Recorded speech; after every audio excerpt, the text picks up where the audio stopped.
everybody, I have a couple of really fun stories for you for this week. This first one is just plain silliness. It's by Dr. Zeus and it's called There's a Wocket in My Pocket, and it's full of rhymes. Let's see if I can get through the whole book without messing up a rhyme. Here we go. There's a wocket in my pocket.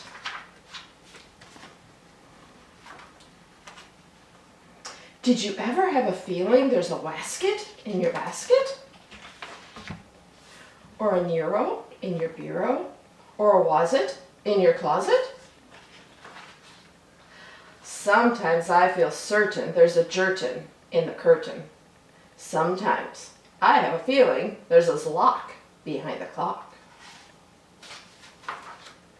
And that Zelf up on the shelf, I have talked to him myself. That's the kind of house I live in. There's a nink in the sink and a zamp in the lamp, and they're rather nice, I think. Some of them are very friendly, like the yacht in the pot. But that yottle in the bottle, some are friendly, some are not. I like the Zabel on the table and the Gare under the chair. But that Bofa on the sofa, I wish he wasn't there. All the nubbards in the cupboards, they're good fun to have around. But the noothgrush on my toothbrush, oh, I did that one wrong. But the noothgrush on my toothbrush, him I could do without. The only one I'm really scared of is the vug under the rug. And that quimney up the chimney, I don't like him, not at all. And it makes me sort of nervous when the Zoll shoots down the hall. But the Yeps on the steps, they're fun to have around, and so are many other friends that I have found. Like the Teller, and the Neller, and the Geller, and the Deller, and the Beller, and the Weller, and the Zeller, and the Seller. Whew, that was a lot. And the Geeling on the ceiling, and the Zower in my shower, and the Zillow on my pillow. I don't care if you believe it, that's the kind of house I live in, and I hope we never leave it. There's a wocket in my pocket, just a book of silliness. All right, here we go with the next one. All right, my second book is a newer one for me. It's called Not Especially Special. And it's a little bit longer, so hang with me, kids. But it's really a good one. It's all about this dove. And this dove, she doesn't think she's very special. She thinks she's pretty ordinary. But God has a plan for her. Let's figure out what it is. Here we go. Not Especially Special.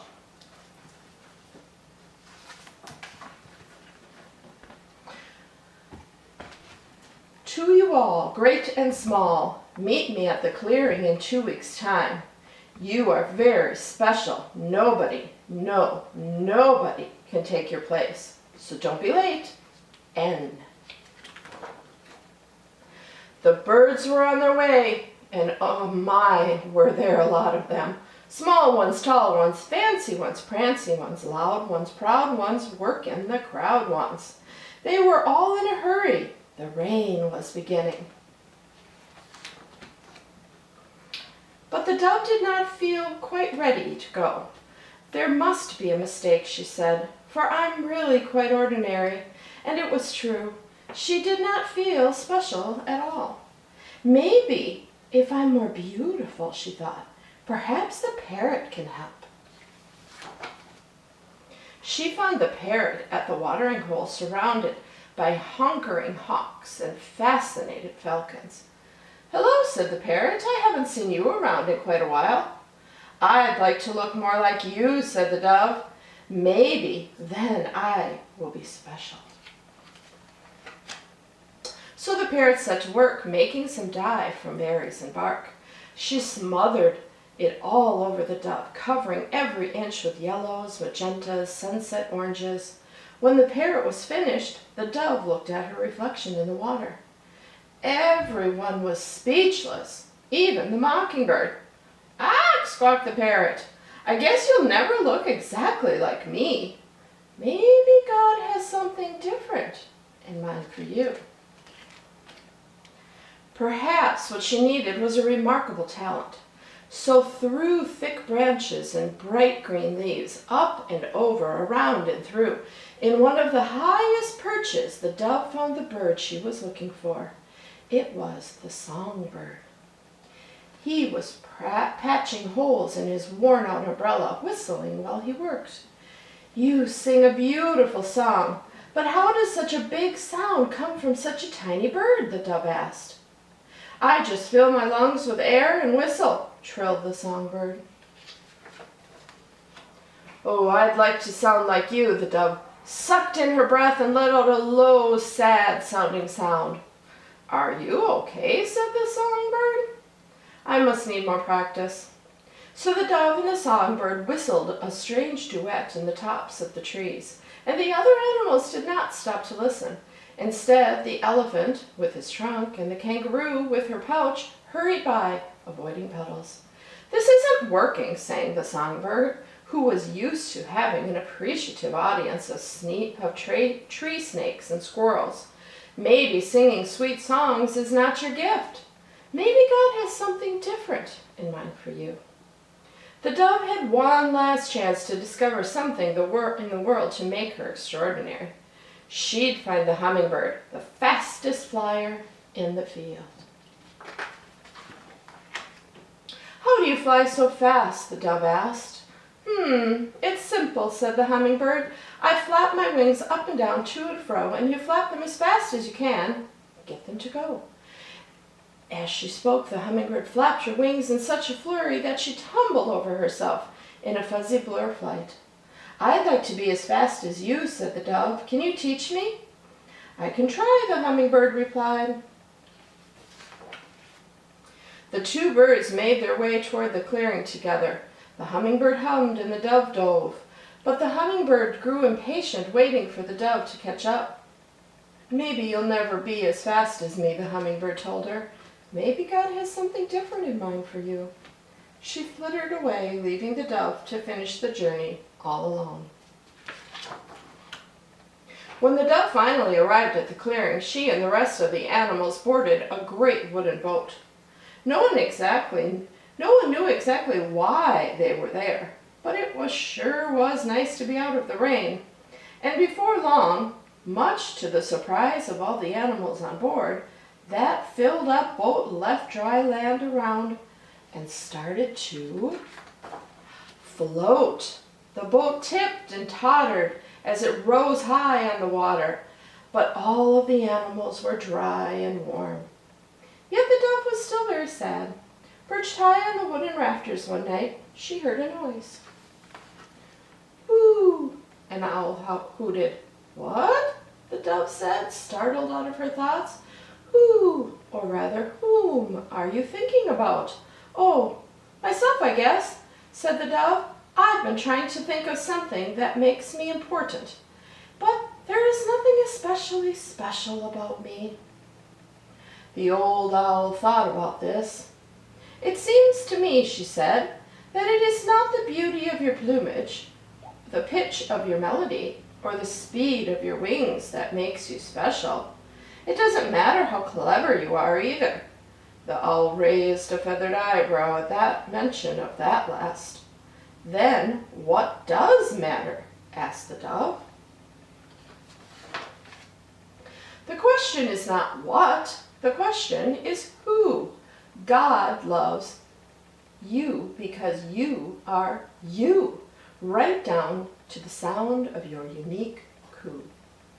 He made you, you know, just as you are.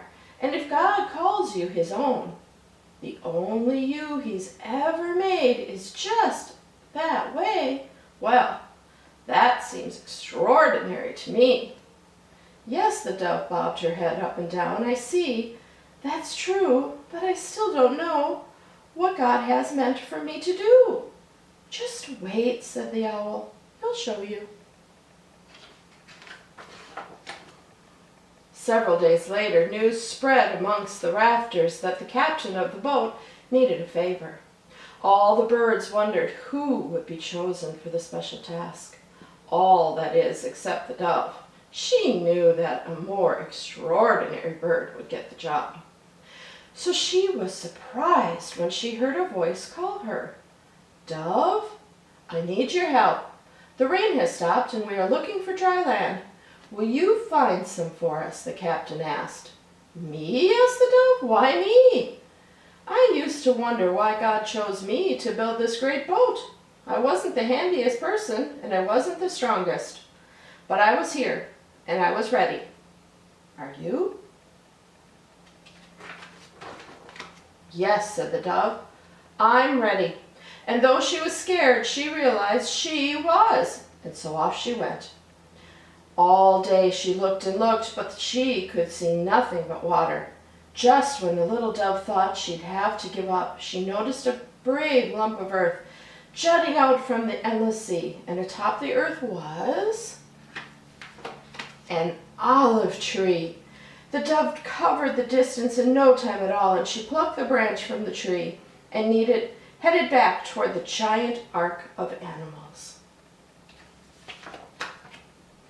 When the man saw her, he stretched out his arm, and the dove landed there lightly, placing the sprig from the olive tree in his palm. The old man's wrinkled face shone with a smile. "I knew you could do it," he said, and God knew it too. God had used an ordinary dove to bring a bit of hope in the midst of a great storm. And just like you, she did not need to catch up. She did not need to struggle to be heard or feel desperate to be seen, because, you see, she already was exactly who she needed to be. I love this story because it is such a great reminder that each and every one of us, each and every one of you are made by God, precious, exactly the way you're supposed to be. And someday you will find out exactly the plan God has for you. All right, everybody, enjoy your week. Stay cool. Be nice to Mom and Dad and kind to your brothers and sisters. Bye.